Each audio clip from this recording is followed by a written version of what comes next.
kehidupan, jumpa lagi bersama dengan Romo Didi Susanto SCY. Semilir angin menandakan bahwa kita juga masih diberikan semilir kehidupan, napas kehidupan dari Tuhan. Maka patutlah kita bersyukur dan kita siapkan hati kembali mendengarkan dan merenungkan sabda Tuhan. Semoga menginspirasi bagi hidup kita.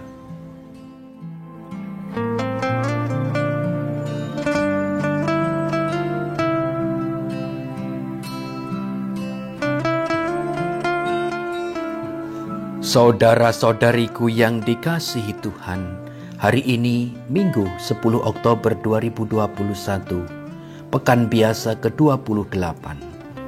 Kita akan mendengarkan Injil Suci menurut Markus, bab 10 ayat 17 sampai dengan 27. Pada suatu hari Yesus berangkat meneruskan perjalanannya. Maka datanglah seorang berlari-lari mendapatkan dia dan sambil berlutut di hadapannya ia bertanya, "Guru yang baik, apa yang harus kuperbuat untuk memperoleh hidup yang kekal?" Jawab Yesus kepadanya, "Mengapa kau katakan aku baik? Tak seorang pun yang baik selain Allah.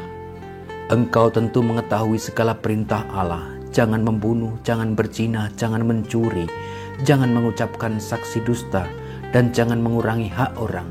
Hormatilah ayah dan ibumu." Kata orang itu kepada Yesus, "Guru, semuanya itu telah kuturuti sejak masa mudaku." Tapi Yesus memandang dia dan menaruh kasih kepadanya, lalu berkata kepadanya, "Hanya satu lagi kekuranganmu. Pergilah, jualah apa yang kau miliki dan berikanlah itu kepada orang-orang miskin, maka engkau akan beroleh harta di surga.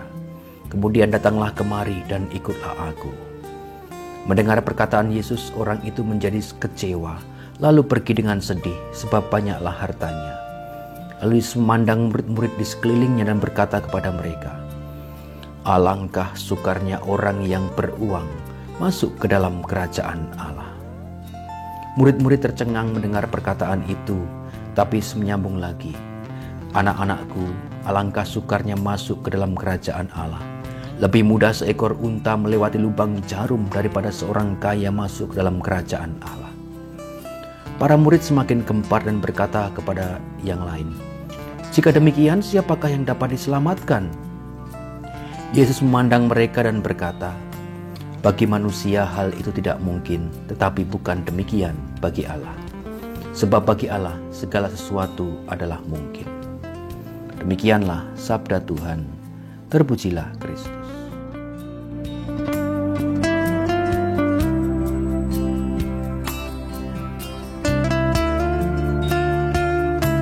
Umat Allah yang terberkati, tadi kita sudah mendengarkan Injil yang sudah sering kali kita dengar. Saya ingat karena saya sering selalu membacakan, merenungkan, dan berusaha untuk share. Dan beberapa kali ini saya ingat karena memang pernah kita dengar dan kita baca. Saudara-saudariku yang dikasihi Tuhan, pertanyaan pemuda yang bertanya kepada Yesus, "Guru yang baik, apa yang harus kuperbuat untuk memperoleh hidup yang kekal?" Pertanyaan sangat mendalam sebenarnya. Si pemuda ini, wong pemuda kok sudah memikirkan tentang kehidupan kekal toh. Luar biasa sekali kan. Tetapi Yesus tahu apa yang dimaksud dari pemuda itu. Maka Yesus memberikan jawaban yang sungguh-sungguh menohok. "Pulanglah, jualah segala yang kamu miliki dan berikan kepada orang miskin dan ikutlah aku." Tetapi Yesus memberikan perumpamaan lagi yang lengkap. Betapa sukarnya seorang kaya yang masuk ke dalam kerajaan surga itu lebih mudah seekor unta masuk ke dalam lubang jarum.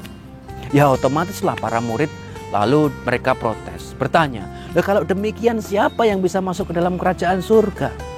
Yesus menjawab bahwa bagi manusia itu mustahil, tapi bagi Allah tidak ada yang mustahil. Maka apa sih yang dikehendaki oleh Allah dalam diri Yesus itu?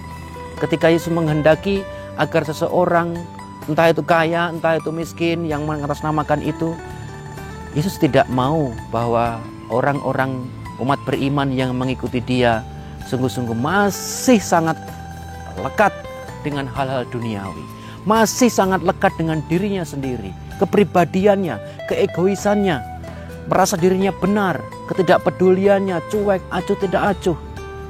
Maka saudara-saudariku yang dikasihi Tuhan, Yesus bukan hanya sekedar membahas mengenai harta yang dimiliki pemuda atau orang kaya itu, tidak. Tetapi kelekatannya pada harta duniawi atau diri sendiri itulah yang dikritik habis-habisan oleh Yesus.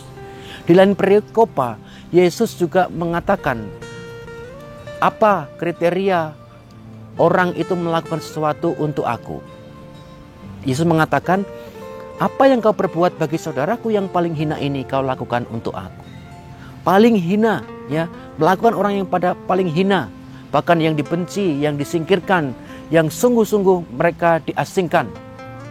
Maka Yesus menghendaki agar kita sebagai murid-muridnya berani untuk sungguh menjual apa yang kita miliki tanpa ada ikatan sedikit pun. Harta duniawi penting, sangat penting. Kalau tidak memiliki harta duniawi, kita pun juga tidak bisa menjalani hidup dengan baik dan juga sejahtera. Tetapi Yesus menghendaki agar setiap dari kita benar-benar berani meninggalkan diri. Bukan melekat pada diri, bukan melekat pada harta, tetapi berani mengandalkan hidup sepenuhnya kepada Yesus. Itulah salah satu jalan untuk memperoleh hidup yang kekal. Maka ketika Yesus memberikan perumpamaan, lebih mudah seekor unta masuk dalam lubang jarum daripada orang kaya masuk dalam kerajaan Allah. Jangan takut saudara-saudari. Kita semua adalah orang-orang yang kaya, memiliki banyak hal dalam hidup kita. Tak terkecuali tidak ada yang namanya miskin. Itu hanya pengelasan-pengelasan sosial saja yang sudah diwariskan turun-temurun.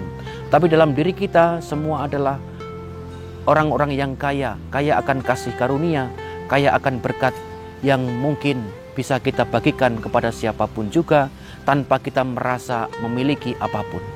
Itulah yang dikehendaki Yesus, agar hidup kita semakin hari sungguh-sungguh semakin mendalam di dalam perjuangan untuk menjadi berkat. Dan apapun yang kita lakukan bagi saudara kita, itu adalah perlakuan kita kepada Kristus. Kalau kita memperlakukan atau memiliki disposisi batin seperti itu, yakinlah kepada orang yang tidak kita sukai pun kita akan melakukan dengan penuh kasih. Kepada orang yang membenci kita, kita akan berusaha untuk mengampuni. Kepada orang yang menyakiti hati kita, kita pun akan belajar untuk sungguh-sungguh menerima dan justru mendoakan yang baik. Tuhan memberkati kita semua. Amin.